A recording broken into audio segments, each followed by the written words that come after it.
Labdien! Esiet sveicināti kārtējā attālinātās fizikas nodarbībā, un šodien, kā jau es jums iepriekš solīju, mēs runāsim par to, kur izmanto radioaktīvos izotopus. Un, lai palīdzētu man to izstāstīt, mums šodien ir vieslekcators, un tā ir Katrīna Čaikovska, kura man palīdzēs jums stāstīt par to, kā šos te izotopus izmanto medicīnā. Radioaktīviem izotopiem ir arī dažādi citi pielietojumi, bet šodien mēs tieši koncentrēsimies uz pielietojumiem medicīnā. Katrīna, pastāst mazliet vairāk par sevi. Labdien! Es esmu medicīnas fiziķe. Es strādāju Rīgas Austrumu Kliniskajā universitātes slimnīcā un esmu pabeigusi Rīgas Tehnisko universitāti un ikdienā strādāju ar radiāciju, kuru izmanto medicīnā. Paldies! Nu jā, tad tagad mēs pāriesim pie prezentācijas, un tad mēs mēģināsim tā kā kopā izstāstīt tās svarīgākās lietas. Tāpēc prezentācija jums būs pieejama arī EduSpace vidē, kā vienmēr, tā kā jūs pēc tam varat arī iziet caur tai prezentācijai, ja kaut ko vajag. Un, protams, arī iknedēļas tests, tā kā arī droši pierakstiet kaut kādas lietas, kas jums liekas svarīgas no šīs te prezentācijas, jo testā tā būs arī jautājumi par to, ko jūs dzirdēsiet. Runāsim par ionizējošo starojumu un tā pielietojumu medicīnā. Un pašam ievadam mazliet atgādināšu par ionizējošo starojumu. Tātad ionizējošais starojums ir enerģijas plūsma, kura nonākot saskarsmē ar atomu var sadurties ar atomu elektronu un iedarboties uz to un izsist to no tā orbītas. Un līdz ar to atoms paliek ionizētā stāvoklī. Ionizējošais starojums var būt bīstams cilvēkam, jo šī te atoma vietā var būt DNS molekula. Un ionizējošam starojumam iedarbojoties uz DNS molekulu, pastāv iespējamība, ka DNS molekula var tikt sagrauta vai kropļota. Mazos daudzumos ionizējošais starojums ir relatīvi nekaitīgs, jo organismam ir tāda aizsarga funkcija, ka organisms spēj atrast un novērst kļūdas DNS molekulē pats par sevi. Līdz ar to, ja šeit ir kaut kāds bojājums DNS molekulā, tad organisms spēj to izgriezt un aizvietot ar jaunu posmu un izlabot šīs te kļūdas. Atgādināšu arī par ionizējošā starojuma veidiem. Ionizējošais starojums var būt kā daļiņu plūsma, kas ir alfa un beta starojums, vai kā elektromagnētiskais starojums, kas ir ultravioletais starojums, rentgena starojums vai gāma starojums. Medicīnā ionizējošo starojumu izmanto gan pacientu diagnostikā, kur ir jānoskaidro slimība, vai terapijā, kur šī jau noskaidrotā slimība tiek ārstēta. Un tad es jau gribētu atgādināt, kad iepriekš jūs mācījāties par radioaktivitātes veidiem, tad tie ir alfa, beta un gamma. Šie visi ir ionizējošie starojumi, bet ionizējošais starojums ir plašāks jēdziens, jo tur ietilpst arī, kā jūs redzat, ultravioletais starojums un rentgena starojums, kas rodas citos procesos, nevis sabrūkot atomiem, bet kas arī ir ionizējoši. Tad svarīgi atcerēties, ka ionizējošais starojums tas, kurš iedarbojoties uz vielu ionizē atomus, un tas var būt gan radioaktīvs starojums, gan arī citu veidu starojumi. Ionizējošo starojumu izmanto medicīnā dažādos veidos. Sākumā pastāstīšu par to, kā izmanto rentgena starojumu, lai iegūtu attēlu. Lai iegūtu pacienta, piemēram, rokas attēlu, roku novieto rentgena staru ceļā. Un, kā mēs zinām, dažādos materiālos rentgena starojums absorbējās dažādi. Un daļa no rentgena stariem tiks absorbēta rokā, un daļa izies cauri rokai. Un šeit galā mēs novietojam detektoru un uztveram tos cauri izgājušos rentgena starus. Un līdz ar to varam izveidot attēlu.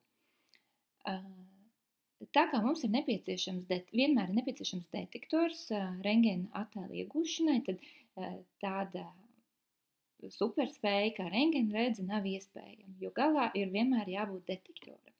Bet rentgena starojumu izmanto ne tikai attēlu iegūšanai. Rentgena starojumu izmanto arī radioterapijā, kas ir slimību ārstēšanā. Vēl starp ionizējošo starojumu izmanto arī kodolmedicīnā, ko mazliet vēlāk pastāstīšu, un slimnīcās bieži veic virsmu dezinfekciju izmantot ultravioleto starojumu. Šādi izskatās slimnīcās izmantotā rentgena iekārta, kur šeit augšpusē ir rentgena spūdze, kas izstaro rentgena starojumu, un tad rentgena starojuma ceļā tiek nolikts uz galda pacients, un apakšā zem galda ir detektors, kurš uztver rentgena, caur izgājušos rentgena starus un izveido attēlus. Tur, kur rentgena stars iziet vairāk cauri, jeb mīkstajiem audiem, tur attēls iezīmojās melns, un tur, kur viņš tiek vairāk absorbēts, ja, piemēram, kaulos, tur attēls ir tajā vietā, attēls kļūst gaišs, vai gaiši pelēks, vai balts. Nu jā, un tas, ko šeit vēl varētu piebilst par to principiālo atšķirību starp rentgena starojumu un radioaktīvo starojumu. Tad vēlreiz radioaktīvais starojums bija alfa, beta, gamma, un tas radās tad, kad sabrūk radioaktīvu kodoli, un tātad šis starojums visu laiku tiek izstarots. Un tātad, ja mums ir kaut kāds radioaktīvs materiāls, tad viņš visu laiku staro. Bet rentgena iekārta, tad tur ir spūdze, kuru tad, kad ieslēdz, tad ir rentgena starojums, un tad, kad viņi izslēdz, tad nav. Nu, līdzīgi tāpat kā mums ir mājās gaismas spūdzes, tātad šo te var ieslēgt un izslēgt rentgena iekārtu. Un tāpēc tas ir arī ļoti būtiski saprast šo te atšķirību, ka pat par sevi rentgena iekārta nekādu kaitējumu nerada, un tikai tad, kad viņi ir ieslēgti, tad ir šis starojums, un tāpēc jūs droši vien arī esat pamanījuši, ka tad, kad jums veic kādu rentgena uzņēmumu, tad ārsts vai medmāsa, kas to dara, tad viņi tajā brīdī, kad jūs tiekat fotografēts, tad viņi iziet ārā, un pēc tam atkal atgriežas atpakaļ telpā, un tādējādi tiek šis personāls pasargāts no rentgena starojuma, bet atkal pacients, protams, šo rentgena starojumu saņem, jo viņam jau arī vajag viņu saņemt, jo mēs gribam uzņemt šo te bildi. Datortomogrāfs ir līdzīgs rentgena iekārtai, jo datortomogrāfā iekšā atrodas tā pati rentgena spūdze. Tikai atšķirībā no parastās rentgena iekārtas, kur spūdze ir nekustīga, tad šeit datortomogrāfā spūdze rotē apkārt pacientam, kamēr pacients pārvietojās cauri šim tunelim un iegūst attēlu dažādos šķērsgriezumos. Un ar šķērsgriezumiem var konstruēt 3D attēlu, kas nav iespējams no parastās rentgena iekārtas. Datortomogrāfa priekšrocības ir tādas, ka var iegūt daudz detalizētāku informāciju par pacientu, bet trūkumi ir tajā, ka iegūstot šo te informāciju, pacients saņems daudz lielāku ionizējošā starojuma dozu salīdzinājumā ar parasto rentgena iekārtu. Vēl rentgena starojumu izmanto radioterapijā, kur augstas enerģijas starojumu, ar augstas enerģijas starojumu apstaro vēža šūnas. Šīs te vēža šūnas, uz viņām iedarbojoties ar rentgena starojumu, tās aiziet bojā. Bet tā kā rentgena starojums iet cauri visām šūnām, tad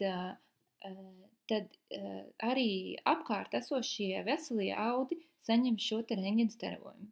Lai izvairītos no tā, ka visi veselie audi cieš tikpat, cik cieš vēža šūnas, starošana veids no dažādām pusēm ar dažādām enerģijām, un tātad šo te procesu plāno.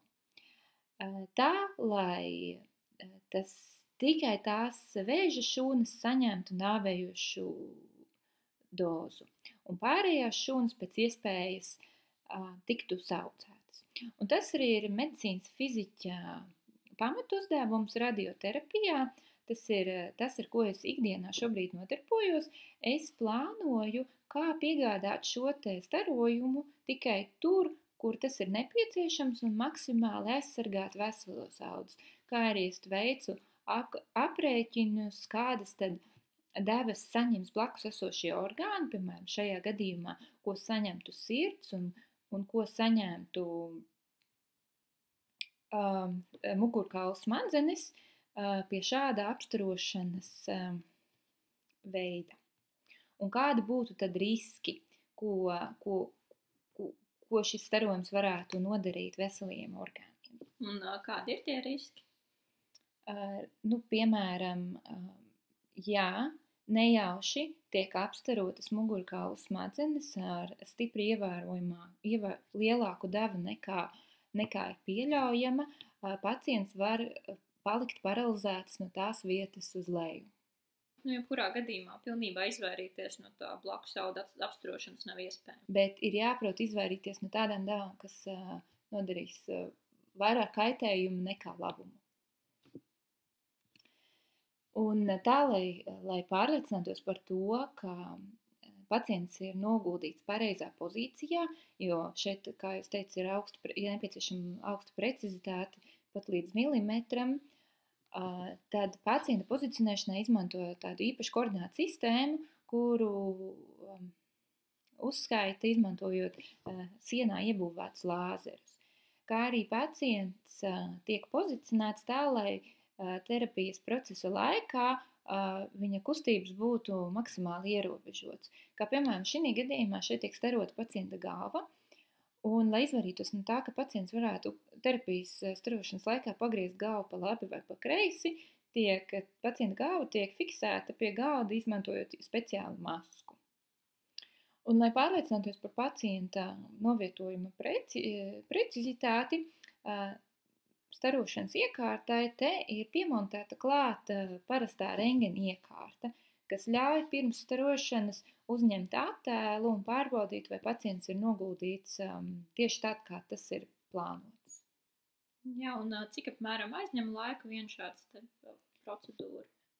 Viena procedūras garums ir atkarīgs, protams, no pacienta un no konkrētās starošanas vietas, bet lielāko laiku aizņem tieši pacienta sagatavošana, noguldīšana, pozicionēšana, pozīcijas pārbaudīšana un tikai beigās notiek pati starošana. Tad kopumā viss šī procedūra varētu aizņemt aptuveni 15, varbūt 20 minūtes dienā, bet pats tas rentgena starošanas ilgums ir aptuveni 2-3 minūtes varbūt. Un šobrīd starošana nenotiek visa vienā dienā, tiek sadalīta tā doza pa vairākām dienām. Piemēram, bieži pacients nāk veselu mēnesi katru dienu uz starošanas procedūrām un katru dienu saņem nelielu daļu no šīs te devas. Tas ir tāpēc, lai apkārtējie veseli audi spētu atkopties un sadzītu. Un pastāstīšu arī par kodolmedicīnu. Kodolmedicīnā izmanto radioizotopus, kas ir beta un gamma avoti, gan pacientu attēlu iegūšanā, gan pacienta ārstēšanā. Tātad pacientā caur sistēmu asinīs tiek ieviedīts radioizotops, vai pacients var arī iedzert tableti, kas satura radioaktīvo vielu. Radioaktīvai vielai nonākot pacienta organismā, tas sadalās un nonāk konkrētās vietās. Un no iekšpuses tas staro uz āru gamma starojumu, ko var detektēt un iegūt pacienta attēlu. Jā, un tātad šie tātad ir šie radioaktīvie izotopi, un tātad tiek izmantots radioaktīvais starojums. Visu, ko iepriekš Katrīna stāstīja, tad tas bija rentgena starojums, kas ir ionizējošs, bet kas nav radioaktīvs. Bet tātad šis ir stāsts par radioaktīvo starojumu. Viena no kodoldiagnostikas metodēm tiek saukta kā scintigrāfija, kur izmanto tehnēcija avotu, kas ir gamma avots. Šim te tehnēcijam nonākot cilvēka ķermenī, tas nogulsnējās konkrētās vietās. Bieži izmanto to kaulu attēlu iegūšanai vai nieru izmeklējumiem. Šeit ir pievienots attēls no nieru izmeklējuma, kur var redzēt, ka tehnēcijas ir uzkrājies vienā nierē, šeit būtu jābūt otrai nierē un urīnpūslī, jo nieres filtrē ārā no asinīm šo te radioaktīvo tehnēciju.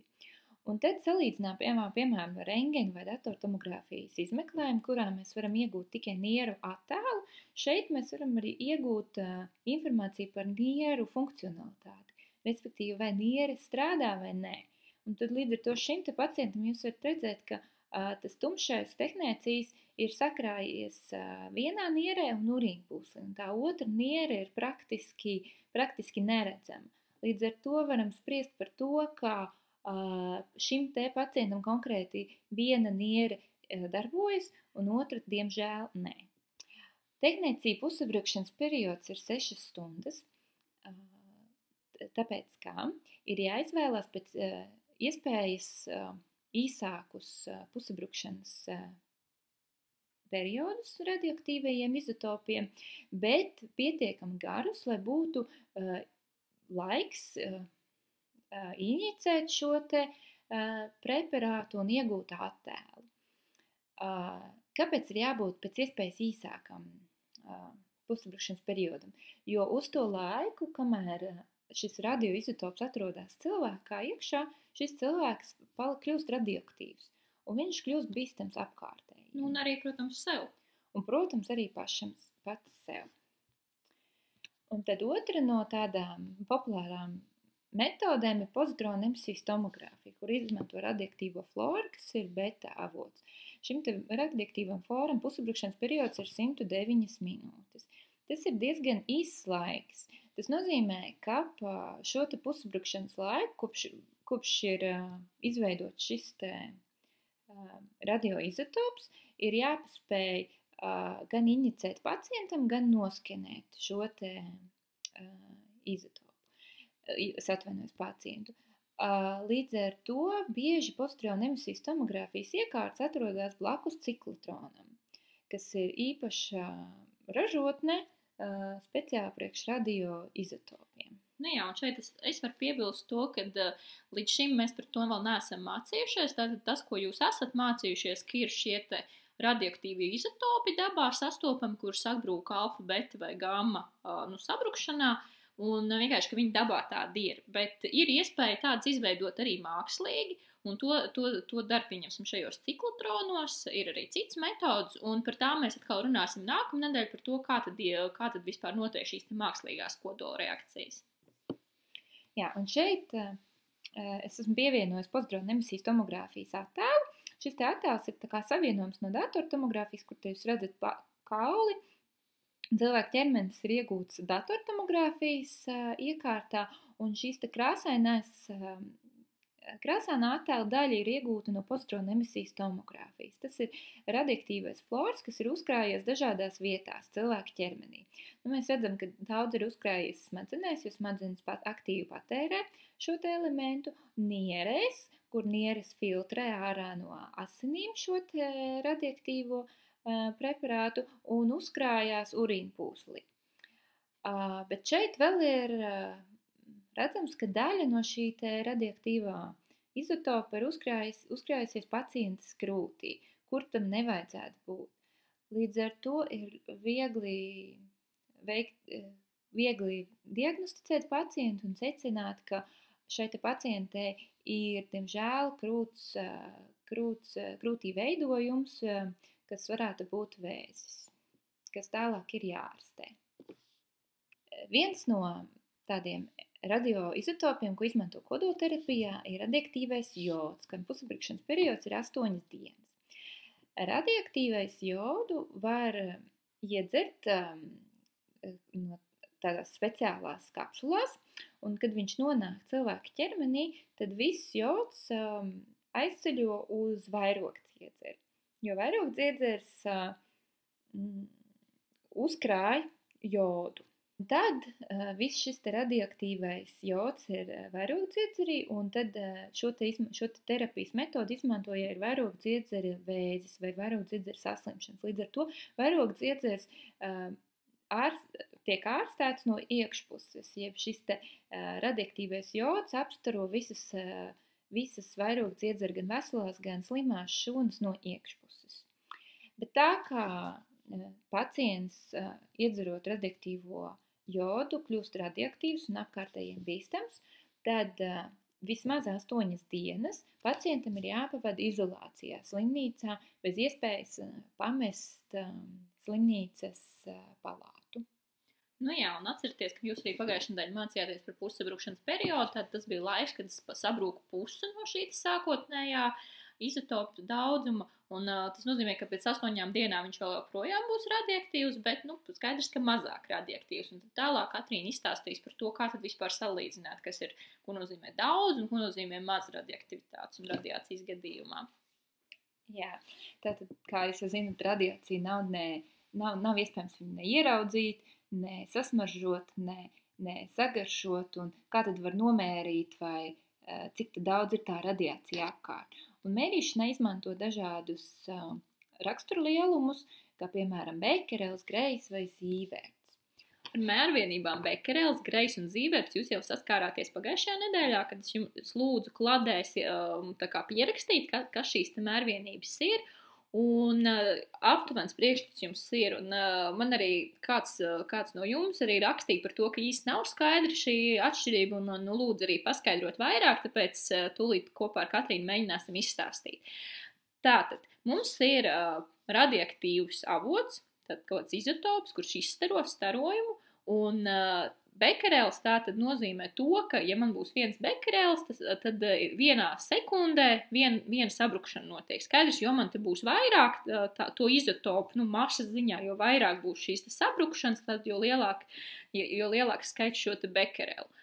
Un tātad notiek šī sabrukšana, un šie bekereli parāda, cik daudz tad šīs sabrukšanas ir. Un šis starojums, viņš aiziet uz visām pusēm. Šī starojuma ceļā var būt kaut kāds viela vai objekts, un šajā gadījumā tas ir cilvēks. Tā kā novērtējiet mūsu mākslas darbu, šis ir cilvēks. Un šeit tātad mēs redzam, ka radioaktīvais starojums, kas ar viņu var notikt. Tātad šis radioaktīvais starojums var iziet cauri cilvēkam, un nekas nenotikt. Kaut kāda daļa no šī starojuma ies arī cauri, bišķiņi varbūt mainīs virzienu, bet arī nekas tāds īpašs nebūs.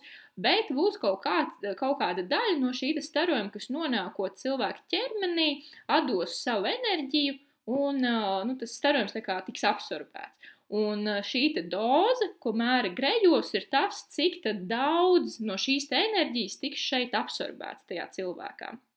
Un tas būs atkarīgs no tā, kāds ir tas materiāls. Ja tas ir cilvēks, tad tas būs viens lielums. Ja tas būs ūdens vai gaiss vai piemēram, svins, tad tas būs atkal cits lielums. Un tātad doze ir tas, cik daudz enerģijas šeit absorbējās. Un to mēs mēram grejos. Bet, Katrīna, varbūt vajag vairāk izstāstīt tagad par šo bioloģisko dozi, jeb ekvivalento dozu. Jā, šī bioloģiskā doze ir atkarīga ne tikai no ionizējošā starojuma veida, vai tas ir alfa, beta, gamma vai rentgena starojums, bet arī no tā, cik jūtīgi ir audi. Jo dažādi audi ir dažādi jūtīgi pret ionizējošo starojumu. Piemēram, acis ir veidotas tā, ka viņas ir jūtīgas pret gaismas, fotoniem, līdz ar to viņas arī ir ļoti jūtīgas pret rentgena starojumu. Bet, piemēram, āda ir mazāk jūtīga. Līdz ar to tā bioloģiskā doza ir lielums, ko nav iespējams izmērīt, bet to ir iespējams aprēķināt un novērtēt. Tad līdz ar to tā būs tā doza, ko var izmērīt, kas ir fiziskā doza, jau absorbētā doza, kas būs pareizināta ar kaut kādu koeficientu. Un šo koeficientu to ir noteikuši pētnieki, izpētot dažādu audu reakciju uz ionizējošo starojumu. Līdz ar to, piemēram, viens grejs acīm būs daudz kaitīgāks nekā viens grejs ādai. Un tad to jau mēs sauksim par zīvertu. Nu jā, un tieši tāpēc šīs mērvienības ir ieviestas, jo mums jau ir svarīgi saprast, cik lielu kaitējumu tad šis starojums var nodarīt cilvēkam. Un vēl tātad atceraties arī no iepriekšējām reizēm, kad jūs mācījāties par alfa, beta un gamma starojumu, jūs jau no turienes arī zinat par to, ka, pieņemsim, alfa starojumam ir vislielākā ionizācijas spēja, gamma starojumam vismazākā no šiem trijiem, bet atkal, ja mēs runājam par caurspiešanās spēju, tad atkal gamma starojumam vislielākā caurspiešanās spēja un alfa starojumam vismazākā. Ja? Tā kā arī šajos zīvertos, kad rēķina šo dozu, arī tas tiek ņemts vērā, un arī tiek ņemts vērā, kas tad tas ir par orgānu, kur šis starojums nonāk. Un neaizmirsīsim, ka radiācija ir mums visapkārt. Nav tikai medicīnā, slimnīcā, bet arī ikdienā uz ielas un no dažādiem mākslīgiem un dabīgiem objektiem. Un kā piemēram, lidojot ar lidmašīnu, mēs esam tuvāk kosmosam, mums ir mazāka atmosfēra pa vidu, kas mūs aizsargā no kosmiskā rentgena starojuma. Līdz ar to mēs saņemtu lielāku starojuma dozu nekā atrodoties uz ielas. Protams, arī medicīniskie izmeklējumi dod dozu, kas ir, piemēram, plaušu rentgenam ir ievērojami mazāk nekā datortomogrāfijas vai pozitronu emisijas tomogrāfijas izmeklējumam.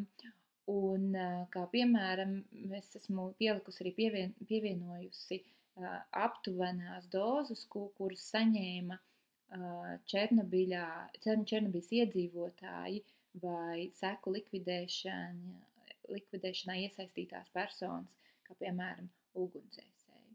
Un ir tāds novērtējums, ka dozes, kas ir mazākas par 100 milizīvertiem, ir relatīvi nekaitīgas, jeb nav pierādāms, ka dozes, kas ir mazākas par 100, varētu izraisīt vēzi turpmākos dzīves gados. Nu jā, un tas, ko jūs te vēl redzat, kad mums jau no dabiskajiem avotiem arī ir kaut kāda šī doza, ko mēs saņemam. Un arī katru reizi, kā jau Katrīna stāstīja, lidojot ar lidmašīnu vai, piemēram, apēdot banānu vai vēl kaut ko darot, tad visu laiku mums šis radiācijas fons ir, ionizējošā starojuma fons, bet tas ir tas zemais līmenis, par ko Katrīna sākumā stāstīja, ka mūsu organisms tam ir pielāgojies un var ar to tikt galā. Bet problēmas sākas tad, ja šis līmenis pārsniedz kaut kādu slieksni.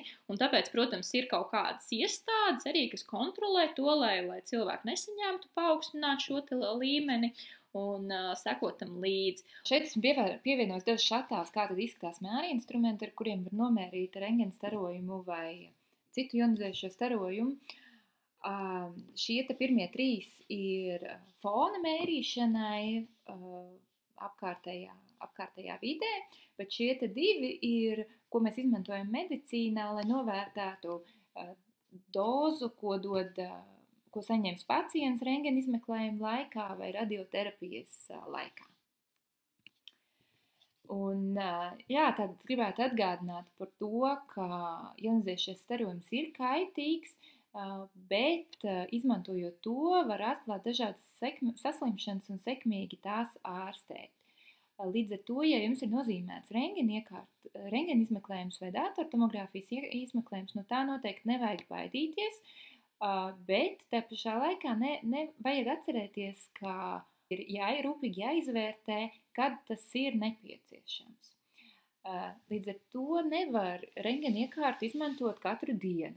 Kā piemēram, tas bija agrāk, manuprāt, 60. gados bija katrs sevis cienošs Apple veikals Amerikā piedāvāja klientiem uzlaikot kurpes un tad paskatīties rentgenā, vai tad šīs kurpes tā dara vai pa īstam vai nedara. Nu, un tad pēdējā lieta, ko es gribētu piebilst, ir medicīnas fiziķa loma. Un esmu šeit uzskaitījusi tādus 4, manuprāt, svarīgākos medicīnas fiziķa uzdevumus. Pirmkārt, medicīnas fiziķis iesaistās radiācijas drošībā un dara visu iespējamo, lai darbinieki un apkārtējā vide būtu maksimāli aizsargāti no ionizējošā starojuma kaitīgās iedarbības. Otrkārt, medicīnas fiziķis novērtē attēla kvalitāti, lai attēls nav pārāk izplūdis, pārāk gaišs vai pārāk tumšs, jo rentgena attēlu drīkst uzņemt tikai vienu reizi. Un tas nav tā kā fotografēt, ka mēs varam fotografēt 10 reizes, kamēr iegūstam tādu skaistu attēlu, kas mūs apmierina, bet šī gadījumā ir jāiegūst labākais attēls jau ar pirmo reizi. Treškārt, medicīnas fiziķis veic visus mērījumus, kas ir nepieciešami, lai iekārta būtu darba kārtībā un neapdraudētu ne pacientu, ne darbinieku, ne apkārtējo vidi. lai mums jāpārliecinās, ka, piemēram, radioterapijā mēs pacientu apstarojam tieši ar 50 grejiem, kā tas ir nozīmēts, ne vairāk, ne mazāk. Un ceturtais tas uzdevums, ar ko es ikdienā strādāju, visvairāk strādāju, ir tieši es plānoju radioterapiju. Kā jau iepriekš stāstīju, ka pacientu apstarošana ir jāveic no dažādiem leņķiem, ar dažādām enerģijām un dažādiem starojumu ilgumu. Un, tam ir nepieciešams speciāls plāns, ko tad sagatavo medicīnas fiziķis. Un kur var mācīties par medicīnas fiziķi? Šobrīd Latvijā vienīgā vieta Rīgas Tehniskā universitāte. Jā, tā kā es domāju, ka šis ir arī, varbūt jūs varat arī apsvērt, varbūt jums arī interesē šis studiju virziens, jo, manuprāt, tā ir tāds labs virziens tiem, kam interesē medicīna un fizika.